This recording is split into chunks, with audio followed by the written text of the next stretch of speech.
This was the moment a normal day at a busy restaurant nearly turned into a child abduction. Without warning, a man later identified as Nassim Slimane vaulted over a railing and grabbed a young girl by the neck as she sat with her family, attempting to pull her away in front of stunned onlookers. But before he could escape, restaurant owner Dishal Suku, a trained jiu-jitsu black belt, rushed in, tackled the suspect to the ground, and restrained him until police arrived. Slimane was arrested and later prosecuted for the attempted kidnapping, while the family was left shaken by how close the child came to vanishing within seconds. This is exactly why you should always test the waters before swimming in the streets of Thailand after a massive flood. Severe flooding hit Thailand in November of 2025 after days of heavy rain, with water rising more than 20 feet in some areas and swallowing entire neighborhoods within hours. The floods came so fast that many residents were trapped without food for days, and more than 100 people were reported killed across the region. As water displaced wildlife and habitats, massive snakes, including pythons, were seen swimming through streets and entering homes seeking higher ground alongside terrified residents.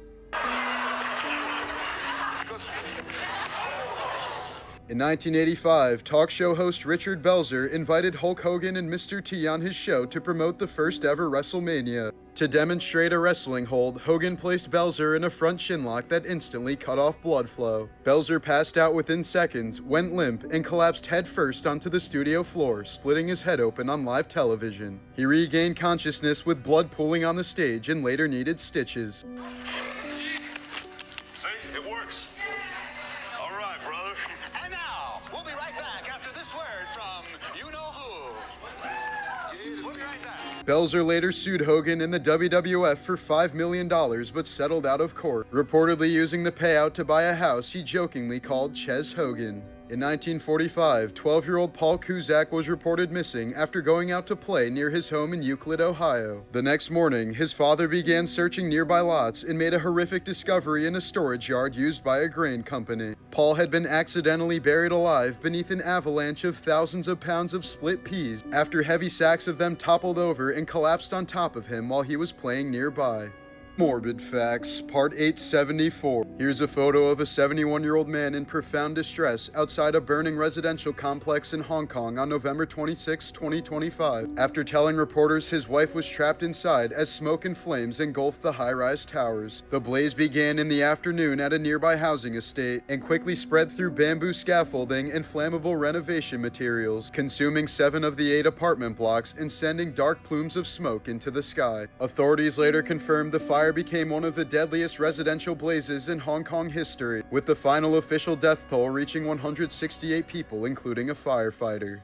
In 2003, at the Toledo Hospital in Ohio, a man named Paul Fudach Jr. donated one of his kidneys to save the life of his sister, Sarah. Surgeons successfully removed the healthy organ and placed it in a sterile container as they prepared for the transplant. But while it sat unattended outside the operating room, a nurse found the container, did not realize it held a donated human kidney, and mistakenly threw the $250,000 organ into a medical waste bin. By the time the error was discovered, the kidney had been contaminated and had to be destroyed. Paul had undergone major surgery for nothing, and Sarah lost her chance at a life-saving transplant. She did finally receive a donor kidney months later as the hospital admitted fault, paid a settlement, and rewrote the organ handling procedures after the incident. Morbid Facts, Part 875. Here's a photo of American soldier Joseph Dwyer carrying a wounded Iraqi boy away from crossfire during the Iraq War in 2003, an image that became a symbol of compassion amid chaos. After returning home, Dwyer was diagnosed with severe PTSD, became unemployed, and suffered a marital breakdown as his mental health deteriorated into paranoia and violent delusions. In 2008, after years of psychological struggle and substance abuse, Joseph Dwyer died from a drug overdose, a quiet end to a life permanently altered by the horrors of war. In 2025, 15-year-old woodworking apprentice Muhammad Kendirsi died after coworkers assaulted him with a high-pressure air hose during what they reportedly called a workplace prank. The force of the compressed air caused massive internal damage, including rupturing of his intestines and severe internal bleeding. Doctors said the sudden air pressure led to rapid organ failure and shock, and despite emergency treatment, his injuries were too extensive for him to be saved. Authorities treated the incident as a violent assault, and the case sparked massive outrage over deadly hazing and abuse in the workplace. This was the moment a couple of Christian extremists realized their lives were over, as courtroom footage shows Seth Welch and Tatiana Fusari standing at their arraignment after their 10-month-old daughter Mary died from severe malnutrition and dehydration caused by prolonged neglect. Prosecutors revealed the infant weighed just 8 pounds at the time of her death and showed signs of extreme starvation after being deprived of adequate food, water, and medical care for weeks. The medical examiner ruled her death entirely preventable, ruling she died from starvation rather than illness. The parents later claimed extreme isolated religious beliefs led them to reject modern medical care and even attempted to use those beliefs as a defense in court. In 2019, Seth Welch was sentenced to life in prison without the possibility of parole for first-degree felony murder, while his wife Tatiana also received life in prison but with the possibility of parole. The judge said their actions showed an utter disregard for human life, ruling that religious belief does not excuse starving a child to death.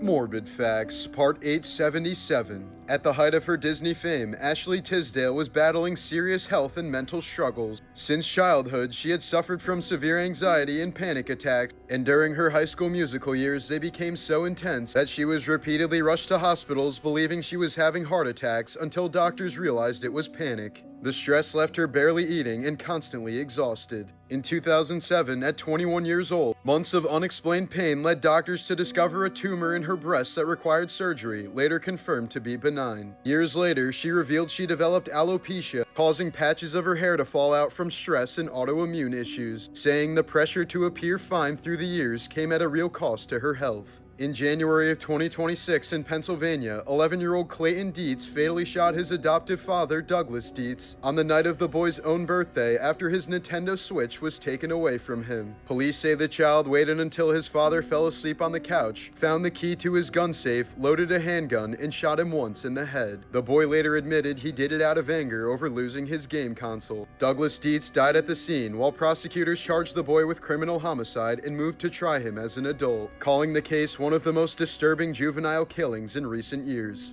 This disturbing footage shows a former University of South Florida PhD chemistry student secretly poisoning his neighbor's home during a dispute over noise. In 2023, Xu Ming Lee was caught on a neighbor's security cam repeatedly entering the hallway of their apartment building and injecting liquid opioids into a family's front door and into their door frame. Soon afterward, the family inside began suffering from unexplained vomiting, severe dizziness, headaches, and breathing problems. Police later determined Lee had been targeting them because of an ongoing argument over noise. Investigators said he used his chemistry background to introduce the drugs into their home without them knowing. Lee was arrested, expelled from the university, and later deported from the United States.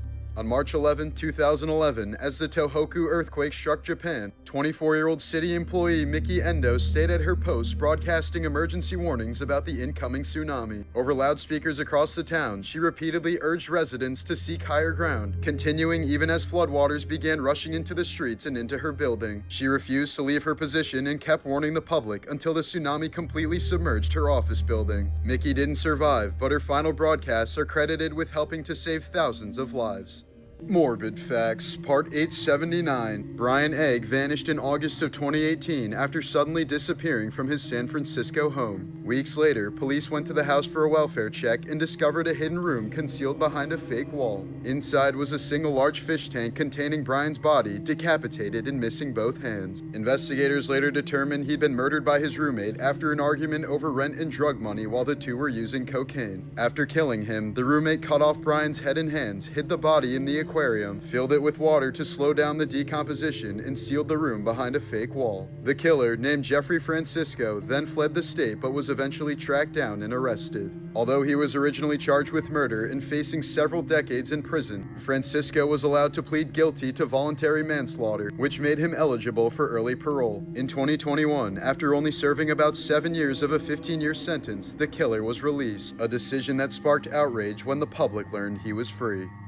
Here's an insane compilation of hospital patients playing instruments while surgeons operate directly on their brains. During certain brain surgeries, called awake craniotomies, patients are kept fully conscious while doctors remove tumors or treat severe epilepsy. The brain itself cannot feel pain, so surgeons can safely work while the patient is awake. Patients are asked to talk, sing, or play instruments during the operation, so doctors can map exactly which parts of the brain control speech, movement, and music. If the patient suddenly loses coordination or stops playing correctly, surgeons immediately know they're too close to an important area. In some cases, patients can hear the drilling and feel pressure but experience no pain. Some even have full conversations with the surgical team while their brain is exposed. This insane process allows doctors to remove as much of the tumor as possible while avoiding permanent damage to speech, memory, or motor function. So while it looks unreal, these patients are actually helping to guide their own brain surgery in real time.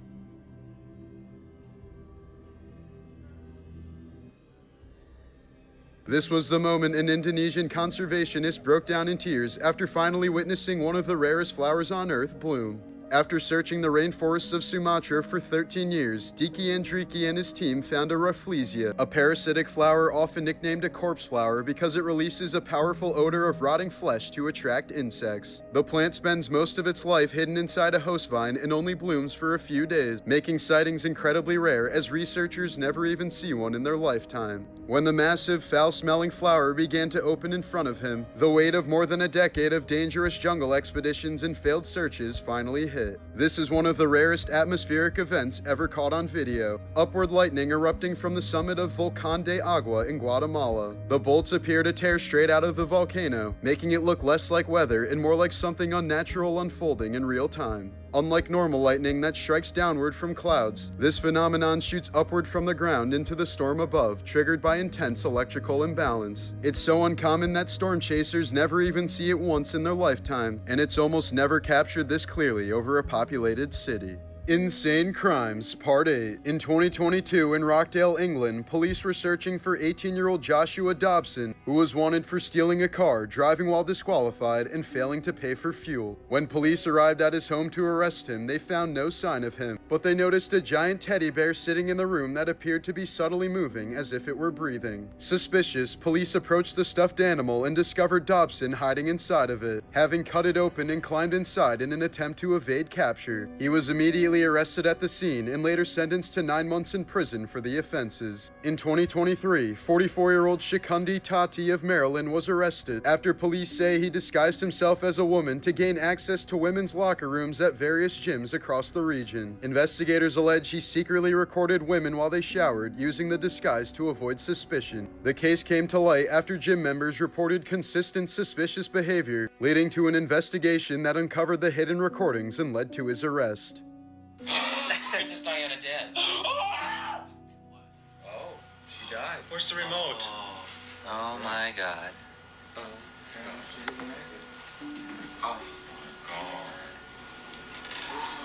That was the moment a group of friends accidentally recorded the exact second the world learned Princess Diana was dead. In the early hours of August 31st, 1997, Princess Diana and Dottie Fayed left the Ritz Hotel in Paris after being followed by paparazzi. Their driver sped through the city, apparently trying to lose them, and lost control inside the Pont de l'Alma tunnel, slamming directly into a concrete support pillar. The impact killed the driver and Dottie Fayed instantly. Diana was pulled from the wreck alive and rushed to the hospital, where doctors desperately fought for hours to save her. At first, reports said she was only injured, and most people couldn't even fathom the idea that she might actually die. News stations described her condition as serious but stable, and the world waited for updates, not realizing how bad it really was. At 4 a.m., French officials confirmed she had died from massive internal injuries at just 36 years old. The news spread instantly as broadcasts were interrupted, radios were stopped, and millions woke up to headlines announcing the sudden death of the most famous woman on Earth. Within hours, crowds gathered outside Buckingham Palace, covering the gates with flowers and letters. One man in the car did survive the crash, Diana's bodyguard Trevor Rees-Jones. He was the only person wearing a seatbelt, but still broke just about every bone in his face, lost much of his memory, and later said the trauma haunted him for the rest of his life. Investigators later found that driver Henry Paul was heavily intoxicated and driving at extremely high speed. They also confirmed that Diana was not wearing a seatbelt, and experts believe that if she had been restrained, she likely would have survived. Her death became one of the largest public mourning events in world history, with over 2 billion people watching her funeral and an entire generation remembering exactly where they were when they heard of her passing. After her funeral, Diana was buried on a small island in the middle of a lake on her family's property in England. The grave is surrounded by water and trees and is not accessible to the public. This was the moment a couple of drunk fishermen spotted a floating whale carcass and thought it would be a good idea to climb on top of it. What they didn't realize is that they were sitting on skin that was already soft and tearing apart, meaning they easily could have fallen straight through and into the whale's guts. Once inside, the collapsing flesh and toxic gases could trap them, suffocate them, or crush them before anyone could help. Additionally, a dead whale is basically a massive rotting pressure tank. As the body decomposes, bacteria inside release huge amounts of methane and other gases that stretch the skin like a balloon. Even a small shift in weight or a tiny puncture can make the entire thing rupture. And this isn't just disturbing or gross, but can even be deadly. In 2013, a dead sperm whale in the Faroe Islands exploded after someone cut into it, killing a man who was standing nearby. In Taiwan in 2004, a whale carcass detonated while being transported through a city, injuring dozens and covering streets in blood and organs. And in Oregon in 1970, officials tried to blow up a beached whale with dynamite, launching massive chunks of blubber hundreds of feet, destroying several cars and nearly killing spectators. Here's a terrifying clip of a Ukrainian soldier showing symptoms of rabies. Throughout the video, he tries to drink water but physically can't. This reaction is called hydrophobia, one of the clearest signs that rabies has reached the brain. Rabies is one of the deadliest diseases known. If treated immediately after exposure before symptoms appear, it's almost always preventable. But once symptoms like difficulty swallowing, confusion, or agitation begin, the virus has already caused significant neurological damage. At this stage, survival is so rare that statistically, a person has a better chance of surviving a gunshot wound to the head than surviving symptomatic rabies. There's no proven cure, and death is usually inevitable once symptoms appear. This was the moment a mermaid performer was attacked by a Chinese sturgeon during a live aquarium show. The performer, Maria Zelenina, was swimming inside a tank at Xishuangbanna Primitive Forest Park when the massive fish lunged forward without warning and pulled her head into its jaws as spectators watched in horror. She fought free underwater and surfaced in visible distress with her goggles ripped off, suffering from facial bruising, swelling around her eye, and lingering pain that affected her vision, later requiring medical treatment. While there are no confirmed cases of a sturgeon killing a human, the species can grow over 10 feet long, weighs hundreds of pounds, and has powerful jaws capable of crushing bone, meaning a sustained bite or loss of air underwater could easily be fatal. Here's a clip showing the importance of being aware of your surroundings at all times. In the video, a family is unloading their car in what many commenters believe to be a South American country like Argentina. Before going inside, the woman immediately senses something is wrong when a car pulls up directly in front of her. Without hesitation, she runs inside and locks the door just seconds before the men can reach the house. With no access to the home, the men quickly grab items from the family's car, get back in their vehicle, and speed off. Extra Morbid Facts, Part 123. In July of 2025, 43-year-old Clinton Brink and his wife Kristen were hiking with their two young daughters, ages 7 and 9, at Devil's Den State Park in Arkansas when they were suddenly attacked on a remote trail by a stranger armed with a knife. Witnesses later described the man as having an unsettling death stare before he suddenly launched the assault without warning or provocation. Clinton immediately fought off the attacker to buy time for his family to escape, while Kristen ran the girls to safety and then returned to help her husband. Both parents were fatally stabbed during the struggle. The children were later found uninjured about a half a mile away, having been protected by their parents' final acts of bravery. A 5-day multi-state manhunt later ensued after investigators discovered blood at the scene that didn't belong to either victim. The suspect, 28-year-old teacher Andrew James McGann, was eventually located and arrested at a barbershop in Springdale, Arkansas, where he was in the middle of getting a haircut to alter his appearance. This little girl was diagnosed with dementia before she even turned 4. When Sophia Scott was 3 years old, her parents noticed her speaking and development were going backwards. The day before her 4th birthday, doctors told her family she had Sanfilippo syndrome, a rare genetic disease that prevents the body from breaking down certain sugars, causing them to build up in the brain and slowly destroy the nervous system. They were told there was no treatment and that she was unlikely to survive past her teenage years. Sophia developed mostly normally at first, but around age 6 she began to decline. Over time, she lost her speech, memory, and her ability to walk and care for herself. She later developed seizures, sleep apnea, scoliosis, bowel problems, and more than 30 different symptoms. Sanfilippo syndrome is often called childhood Alzheimer's, and most children begin showing symptoms between ages 1 and 4, usually dying in their teens. Now 15 years old, Sophia has lost much of her abilities. Her family continues searching for experimental treatment, but doctors believe it may be too late to reverse the damage. In the final stages of this disease, the brain forgets how to control basic functions like swallowing and breathing, and most patients die from complications such as pneumonia, respiratory failure, or cardiac arrest.